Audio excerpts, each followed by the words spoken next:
46절에서 46절 말씀 되겠습니다. 여러분이 가지고 온 성경을 모두 펴니다. 신약성경 마태복음 26장 36절에서 46절에 있는 말씀. 오늘 설교 제목은 진노의 잔 누가 마실 것인가가 되겠습니다.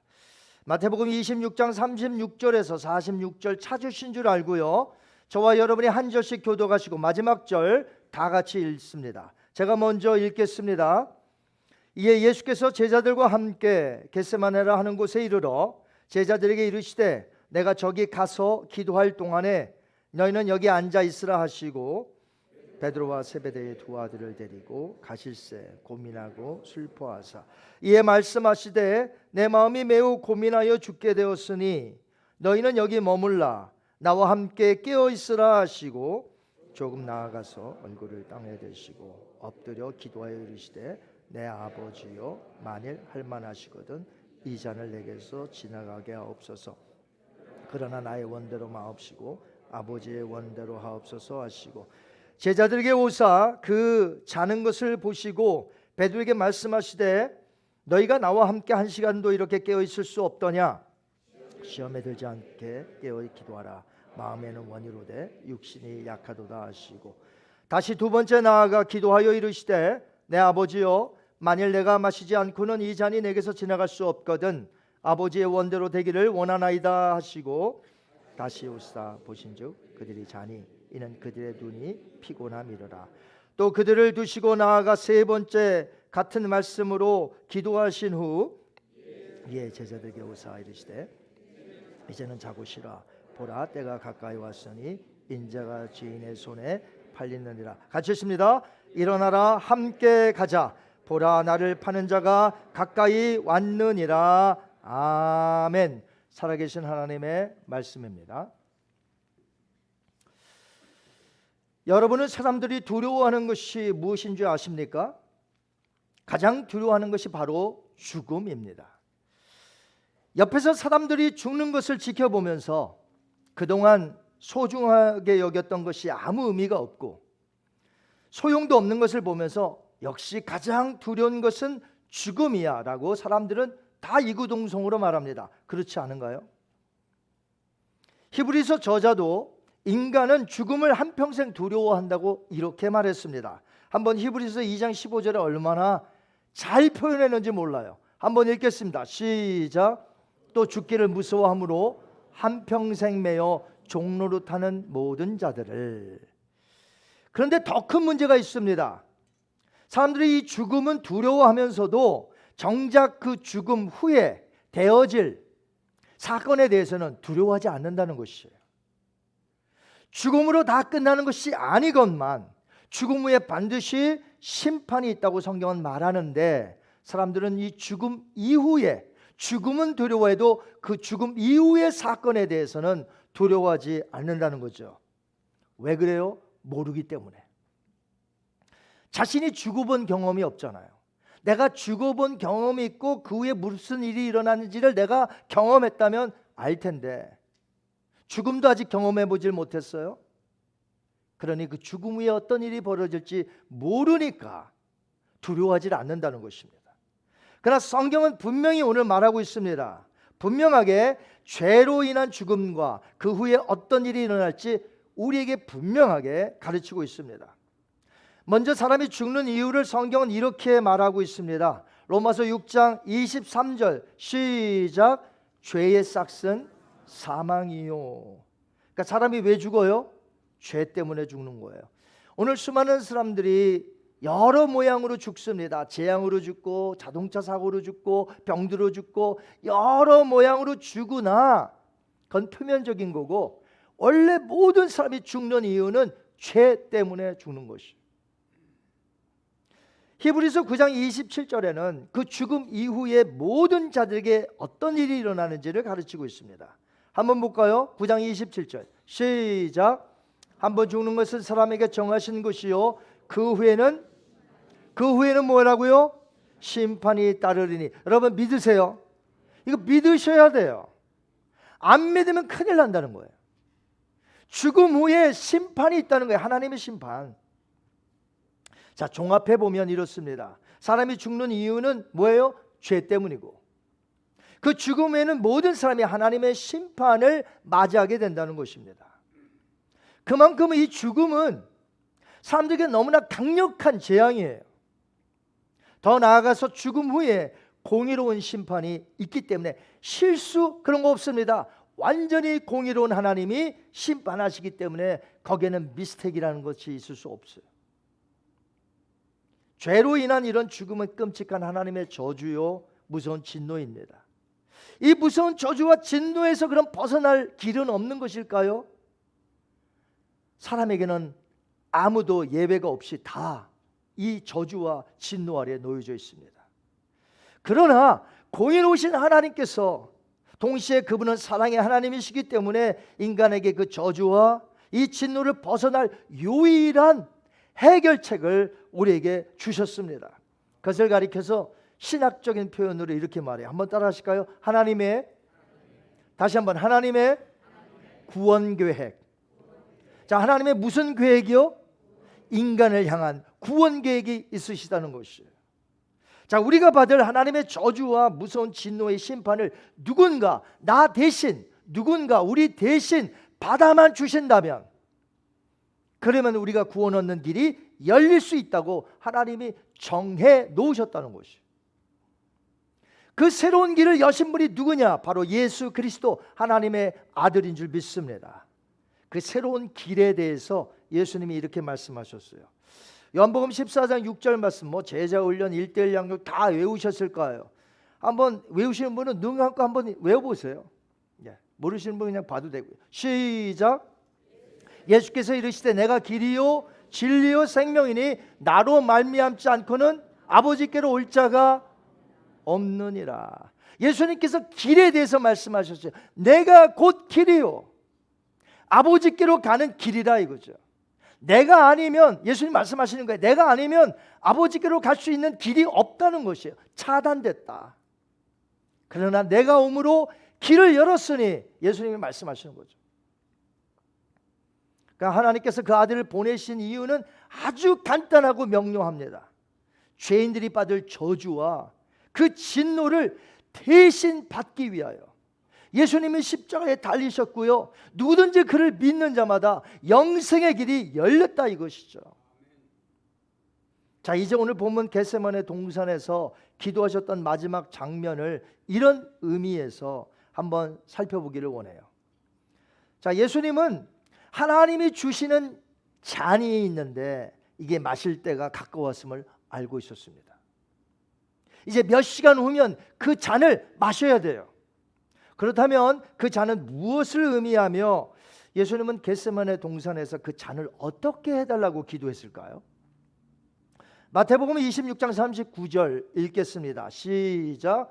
조금 나아가사 얼굴을 땅에 대시고 엎드려 기도하여 이르시되 내 아버지여 만일 할만하시거든 이 잔을 내게서 지나가게 하옵소서. 그러나 나의 원대로 마옵시고 아버지의 원대로 하옵소서 하시고 아멘.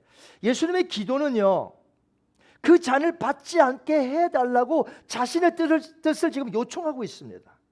그러나 곧바로 내 뜻대로 하지 마시고, 만약에 이 잔을 받는 것이 아버지의 뜻이라면 내가 받겠습니다 라고 다짐하는 기도로 기도를 마감해요. 근데 이 기도를 몇 번 했습니까? 3번 했어요. 똑같은 거를. 이 잔이 도대체 어떤 것인지 우리가 알려면 예수님의 그 당시 그때 거기서의 심리 상태, 그 마음의 상태를 알아야 합니다. 한번 볼까요? 성경을 통해서 우리가 알 수 있는데요. 마태복음 26장 38절 말씀 시작. 이에 말씀하시되 내 마음이 매우 고민하여 죽게 되었으니 너는 여기 머물러 나와 함께 깨어 있으라 하시고, 마음이 매우 고민하여 죽게 되었다. 이것이 예수님의 상태예요. 자, 같은 사건을 기록한 마가가 있는데 마가도 겟세마네 동산에서의 이 예수님의 기도 사건을 기록을 했는데 그는 어떻게 또 기록을 했을까요? 한번 볼까요? 마가복음 14장 33절 34절 시작. 너희는 여기 앉아 있으라 하시고 베드로와 야고보와 요한을 데리고 가실새 심히 놀라시며 슬퍼하사 말씀하시되 내 마음이 심히 고민하여 죽게 되었으니. 자, 종합해 본다면 예수님의 마음은 그때 어떠했습니까? 고민이 깊었습니다. 내가 죽게 되었으니 놀라셨습니다. 슬퍼하셨습니다. 자, 이런 모습은 그분이 받을 잔, 그것이 어떤 것인지 우리로 하여금 짐작하게 만든다는 것이죠. 흔히 사람들은 말하기를 그 잔은 고난의 잔이라고 말합니다. 어떤 잔이라고요? 고난의 잔. 예, 맞아요. 고난의 잔. 엄청난 고난이 있어요. 그러나 그 잔은 고난의 잔 그 이상이었다는 것이에요. 정확히 말하자면 그 잔은 고난의 잔이라기보다는 하나님의 무서운 진노의 잔이었다는 것이죠. 여러분, 십자가의 형벌이 예수님에게 어떤 의미라고 생각하십니까? 그 당시에 십자가 상에서 죽어간 사람들이 너무너무 많아요, 죄인들이. 그런데 예수님의 십자가의 형벌도 그들과 똑같은 것일까요? 그냥 고통만 당하는 고난스러운 그런 형벌일까요? 아니라는 거예요. 해골이라 부르는 골고다, 다른 말로 갈보리라고 하는데 히브리어로 골고다, 이 골고다 언덕에서 십자가에 매다신 예수님, 그 예수님은 어떤 십자가이냐면 모든 인류의 죄악을 담당해야 할, 그래서 하나님의 그 무서운 진노를 그 예수님이 다 받아야 하는 그 진노의 십자가였다는 것이죠. 그래서 여러분, 낮 12시부터 오후 3시까지 3시간 동안에 하나님의 진노를 의미하는 어떤 현상이 일어났는데 무엇이죠? 혹시 아세요? 어둠이 짙게 깔렸습니다. 그 지역엔 전체가 다, 물론 이게 전 세계적인 게 아니라 그 지역은 3시간 동안에 어둠이 짙게 깔렸습니다. 그러면 십자가에 달린 죄인들이 많다고 그 당시에 말씀을 제가 드렸는데 그들이 다 십자가에서 죽어갈 때 이렇게 어둠이 3시간 동안에 깔렸을까요? 전혀 아닙니다. 예수님 때만 그랬다는 것이죠. 예수님은 도저히 견딜 수가 없습니다. 오후 3시쯤에 이제 숨을 거두기 바로 직전이었습니다. 온 힘을 다하여 크게 마지막으로 부르짖습니다. 뭐라고 부르짖을까요? 마태복음 27장 46절 말씀 시작.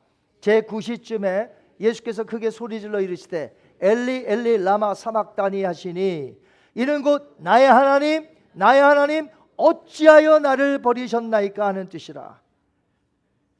하나님 어찌하여 나를 버리십나이까. 그 순간 예수님은 죄인의 대표예요. 모든 인류에게 쏟아부을 하나님의 진노가 있는데 그 진노를 다 대신 받으시는 인류의 죄인의 대표자가 바로 예수님. 그래서 예수님은 버림을 받고 하나님의 진노를 다 받으신 것이에요. 자, 이렇게 될 것을 아셨기 때문에 필름을 조금 뒤로 돌리면 지금 겟세마네 동산에서 기도하는 모습이 나와요. 이렇게 될 것을 다 알고 계셨다는 것이에요. 그 진노의 잔 너무 공포스러워. 그래서 이런 의미로 기도하셨던 것이에요. 무슨 의미죠? 아바 아버지, 할 수만 있거든 이 진노의 잔이 내게서 지나가게 하옵소서. 원래 그 진노의 잔을 마셔야 될 사람이 누구예요? 예수님이에요? 아닙니다. 죄인들이었습니다. 가깝게는 어떤 자들이 이 진노의 잔을 마셔야 되냐면 이 제자들, 그렇게 깨어 있으라고 했건만 또 잠을 쿨쿨 자는 이 제자들, 이 제자들이 받아야 할 잔이에요. 이 제자들은 또 어떤 사람들이었습니까? 다락방에서 누가 크냐? 그곳을 렌트했어요. 잠시 빌린 것뿐이에요. 그러니까 거긴 종이 없어. 종이 있으면 예수님의 발도 씻어주고 제자들의 발도 씻어줄 텐데 아무런 종이 없어요. 그렇다면 거기서 먼지구덩이에서 샌들로 씻고 다니고 왔으니 마땅히 예수님 제가 발을 씻어드리겠습니다. 그리고 발을 씻어야 되는데 그런 것은 아랑곳 없어. 온통 정신이 어디 있느냐? 누가 크냐? 내가 커? 아니야, 내가 커. 진노의 잔 누가 마셔야 되는 거예요? 이런 사람들이 마셔야 되는 거예요. 그 죄인들은 제자들만 죄인인가요? 아닙니다. 모든 인류, 바로 저와 여러분도 포함되어 있다는 것이에요. 그 무서운 진노의 잔을 예수님께서 대신 홀로 다 받으셔서 우리에게는 하나님께로 나아갈 수 있는 길을 여셨다는 것입니다. 그렇기 때문에 우리가 이 시간 깨달아야 하는 것은 죄의 싹신 죽음 이후에 당할 이 심판이 얼마나 무섭고 두려운 건지를 오늘 깨달으셔야 돼요. 이 진노가 얼마나 무서운지 가르쳐주는 성경 구절이 있어요. 저는 이 성경 구절 보고 와, 진노가 요즘 우리 표현하는 장난이 아니구나. 진노가 어마어마하구나. 수요일 날마다 요한계시록을 배우러 오신 분들은 이 말씀을 제가 드려서 알 수 있는데 안 오신 분들이 계시죠. 그래서 요한계시록을 이제 배우게 되면은 어린 양이 6째인을 떼십니다. 그런데 6째인을 뗄 때에 어떤 일이 벌어지냐면 인류의 모든 재앙이란 재앙은 다 쏟아부어지는 자연재앙이에요.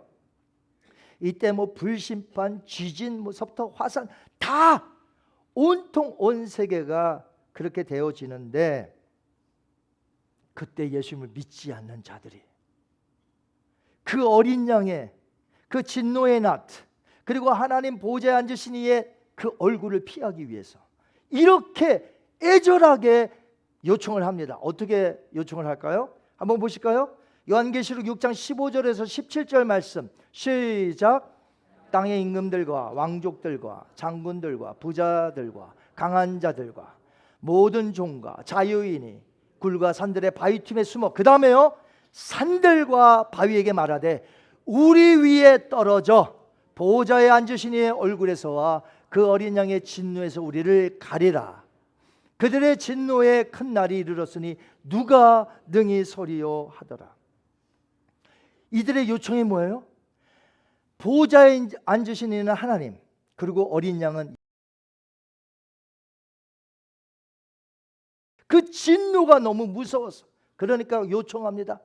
산들아 바위야 내 위에 떨어져서 하나님을 볼 수 없도록 그 낯을 볼 수 없도록 내 위에 떨어지라는 거예요. 그런데 그 요청도 이루어지지 않아요. 그만큼 하나님의 진노는 무섭고 절대로 피할 수 없는 것입니다. 죄인들의 죽음은 지옥불에 떨어져 영원토록 끝도 없이 고통 속에서 살아가게 되는 심판을 받게 되는데 여러분 그 단테의 지옥편을 보셨나요? 그 단테의 지옥편을 보시면 지옥문에 이렇게 새겨져 있다고 합니다. 나를 거쳐가는 자들은 모든 희망을 버려라. 뭐라고요? 나를 거쳐가는 모든 자는 희망을 버려. 왜? 지옥이니까. 여러분 이 땅에 사는 사람들 내가 아무리 지금 힘들어도 희망이라는 건 있잖아. 희망이라는 걸 가져볼 수도 있잖아. 내가 잘 될 거야. 지금 내가 어려워도 희망은 가질 수 있는 거 아니에요? 그런데 지옥에 떨어지면 그 어떤 희망도 없어요. 단 한 개도 없어요. 끝없는 고통과 형벌뿐입니다. 그러나 이제 그 저주스러운 죽음을 예수님이 바꾸어 놓으셨다는 것입니다. 할렐루야. 누구든지 예수님을 구세주와 나의 왕으로 My Master, My King, My Savior 이렇게 믿는 자, 이 땅에서 살다가 죽으면 그 죽음은 더 이상 저주스러운 죽음이 아니라는 거예요. 하나님의 그 공포스러운 심판도 맞이 안 하셔도 돼요. 계시록 14장 12절 13절 볼까요? 한번 읽어보겠습니다. 시작. 성도들의 인내가 여기 있나니 그들은 하나님의 계명과 예수에 대한 믿음을 지키는 자니라. 또 내가 들으니 하늘에서 음성이 나서 이르되 기록하라. 지금 이후로 주 안에서 죽는 자들은 복이 있도다 하시매 성령이 이르시되 그러하다. 그들이 수고를 그치고 쉬리니 이는 그들의 행한 일이 따름이라 하시더라. 아멘. 성령께서도 confirmed 했단 말이에요. 그러하도다. 주 안에서 믿는 자, 믿음을 가지고 인내를 가지고 끝까지 승리한 자, 더 이상 저주스러운 죽음이 아니에요. 복된 죽음이라는 거예요. 여러분 믿으십니까? 이 복된 죽음을 우리에게 허락하신 분, 생명을 주시기 위하여 이 모든 이 저주스러운 죽음을 바꿔놓으신 분이 누구냐? 예수님이요, 십자가 사건이라는 것이죠. 그 예수님을 지금 믿고 따르시나요? 그렇다면 나의 영원한 삶의 결정자가 누구냐? 예수 그리스도의, 내가 아니라. 그러면 이제 예수님이 나의 삶을 바꾸어 주셨으니까 이제 어떻게 섬기며 살아야 될까요? 죽음에서 부활하셔서 영생을 주신 예수님을 이제 우리는 어떻게 섬겨 나가야 될까요? 세상 사람들은 흔히 예수님을 이렇게 믿고 있죠. 4대 성인이라. 예수님을 소크라테스랑 똑같이 봐. 석가모니. 그 정도로 예수님을 알고 살아야 됩니까? 아닙니다. 예수님은 성자 하나님이시요 온 우주의 통치자시며 나의 그 모든 저주와 진노를 대신 형벌로 받으신, 그리고 살아계신 하나님의 아들인 줄 믿습니다. 우리에게 신분을 바꿔주셨어요. 이제 우리는 누구예요? 하나님의 자녀입니다. 여러분 예수님 믿으시는가요? 그러면 따라 하실까요? 나는 하나님의 아들이다. 나는 하나님의 딸이다. 아멘. 오직 예수님을 믿은 것밖에 없는데 나를 신분적으로 바꿔주셨어요. 그러니 내가 앞으로 어떻게 살아야 되겠어요? 예전같이 살아야 되겠습니까? 나 위하여 대신 죽임을 당하신 그 주님을 찬양하며 겸손히 주님을 위하여 살아야 되지 않을까요? 우리 찬송가 중에 이런 찬양이 있어요. 찬양하라 복되신 구세주 예수, 우리 대신 죽임을 당했네. 구주 예수 영원한 구원의 소망, 경배하며 겸손히 절하세. 여러분은 나 대신 죽임을 당하신 구주 예수님을 오늘 교만하지 아니하고, 교만이라는 게 뭘까요? 예수님의 뜻을 따르지 않으면 그게 교만 아닙니까? 아직도 내가 잘난 줄 알고 내 뜻 가운데 사는 교만을 버리고 겸손히 나 대신 죽임을 당하신 대속의 주님을 오늘 경배하며 찬양하며 그분을 믿고 따라야 될 줄 믿습니다. 앞으로 여러분 어떻게 사셔야 될 것 같아요? 십자가의 사건이 나의 삶에 가장 임팩트 있는 사건이 되시길 주님의 이름으로 축원합니다. 근데 어떤 분들은 아직도 이 십자가의 사건은 나한테 임팩트가 없어. 그렇기 때문에 무언가 더 임팩트 있는 사건을 지금 기다리고 있어요. 작년 12월에 본 뉴스인데요, 한국에서 있었던 일입니다. 한국에 어떤 단체가 있냐면 대한 웰다잉 협회가 있어요. 그러니까 쉽게 얘기하면 잘 죽자는 협회예요. 잘 죽자는 협회, 웰다잉 협회. 뉴스가 있었습니다. 40여 명이 모여 있는데요, 죽음을 체험하기 위해서 모였어요. 그래서 삼배로 만든 수의를 각자 갈아입고, 그 다음에 검은 리본이 있는 영정사진 하나씩 다 있어요. 큰 영정사진 하나 붙들고, 그 다음에 이제 편지를 쓰는 시간이 있습니다. 가족에게, 사랑하는 이에게 편지를 막 써.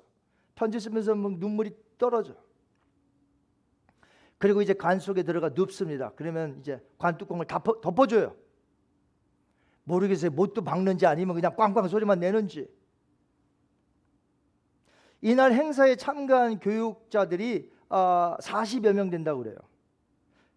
40대서부터 70세까지 있었는데, 대한 웰다잉 협회는 지난 2011년부터 이 행사를 시작했는데, 잘 죽기 위해서 그런 교육 차원에서 만든 것이 잘 죽자. 자, 이 행사를 통해 얻는 것이 분명히 사람들에게 있다고 합니다. 죽으면 아무것도 가져갈 수 없다는 것을 인생에 깨닫게 하는 거예요. 사실 여러분 그렇게 수의 갈아입고 이렇게 관 속에 누워 있다고 생각해 보세요. 이렇게 조금만데 깐실히 누워 있어. 아유, 내 어카운트에 돈이 많은데 그거 누가 쓸까? 거기서도 걱정할까요? 죽으면 그런 거 걱정이 없어요. 다른 사람이 다 쓸 거예요. 이 행사를 통해서 내가 관 속에 들어가 있으니까 야, 인생이 정말 이런 거구나. 그래서 남은 인생에서 최선을 다하며 살자는 그러한 이제 취지가 이제 생긴다는 거예요, 사람들에게. 그래서 실제로 관 속에 들어갔다 나오면 심정의 변화가 있다는 것입니다. 그러나 여러분, 그런 체험을 하였다 해서 세상을 살아가는 동안에 또 이 거센 세파와 여러 가지의 그 세상을 맞닥뜨려 살 때에 또 내 마음속에 욕심이 꿈틀거리지 않겠습니까? 또 미워하는 사람, 시기하는 사람, 욕망이 꿈틀거리지 않을까요? 관 속에 한번 들어갔다 나왔다고 해서 내 삶이 변할까요? 여러분, 잘 죽는다는 것이 무엇입니까? 세상에서 좀 반듯하게 살고 미리 유서 같은 것도 좀 써놓고 편지도 써놓고 미리미리 다 자녀에는 얼마나 가고 누구에게는 얼마나 가고 이런 거 잘 해놓는 것이 잘 죽는 것일까요? 예수님 없이 당하는 죽음, 절대 고상한 것이 아닙니다. 아름다운 것이 아닙니다. 죽음이라는 것은. 예수님 없이 맞이하는 죽음은 인생에 있어서 가장 혹독하고 가장 비참한 결과를 맞이할 뿐이라는 것이죠.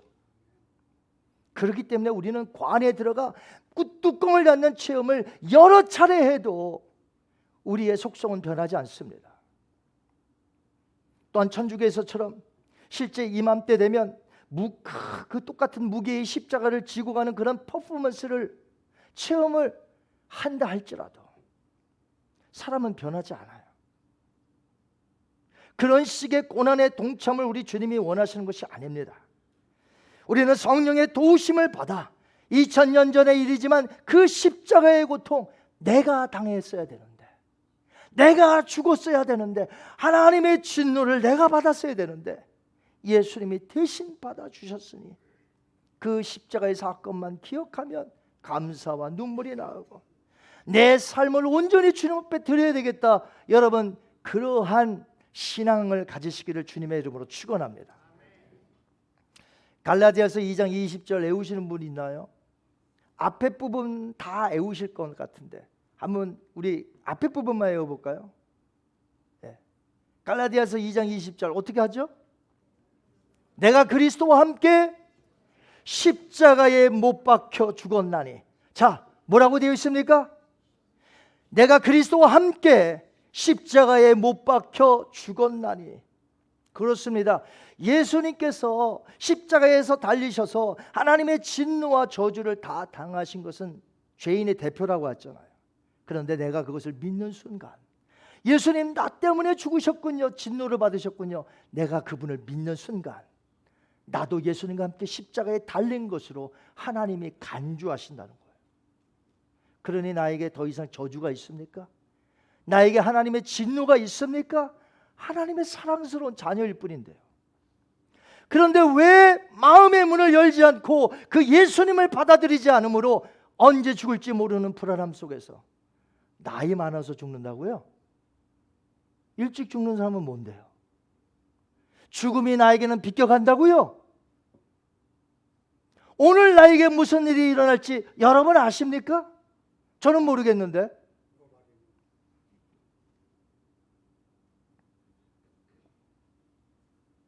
누구든지 예수님을 믿는 자 영생의 길이 주어지고 그렇습니다. 예수님만을 위하여 살겠습니다. I'm yours. 나는 주님의 것입니다. 여러분, 우리의 죄 간단하게 보지 마세요. 우리의 죄가 예수님으로 하여금 그 하나님의 저주와 진노 속으로 십자가 밑으로 밀어넣었다는 것이 누구의 죄가? 나의 죄와 여러분의 죄가. 하나님의 진노가 얼마나 큰지를 오늘 깨달았다면 그 독생자를 주시기까지 우리를 사랑하시는 그 사랑이 얼마나 크다는 것 또한 아시는 여러분 되시기 바랍니다. 이제 우리는 하나님의 은혜를 받은 자예요. 그래서 죄와 싸우되 피 흘리기까지 싸워야 됩니다. 이제는 나가서 저 죽음을 맞이하는 수많은 사람들, 근데 아직도 예수님을 몰라. 죽음이 두려운 걸 알면서도 예수님을 몰라. 그런데 그 죽음 이후에 하나님의 심판이 있다는 것을 모르는 저들에게 우리가 나아가서 생명의 복음 전해야 되지 않겠습니까? 우리 교회 전도하는 교회, 선교하는 교회가 되기를 주님의 이름으로 축원합니다. 이 생명 되신 예수님을 증거하는 길 외에는 없어요. 예수님 외에는 이 모든 것을 이루어 줄 분이 없다는 것이에요. 돈도 아니고 명예도 아니고 권력도 아니고 아무것도 아니에요. 다 헛된 것들 뿐이에요. 오직 예수, 죽음으로써 죽음을 이기신, 부활하심으로 부활의 첫 열매가 되신 그 예수님을 믿을 때 나도 그와 같이 부활될 것을 믿기에 오늘 이 사순절을 지내면서 고난주간을 맞이하지만 영광스러운 주님의 부활을 생각하며 나 대신 이 진노의 잔, 저주의 잔을 받으신 그 예수님에게 감사하며 이제는 주님만을 위하여 살아가는 저와 여러분이 되시기를 주님의 이름으로 축원합니다. 눈을 감습니다.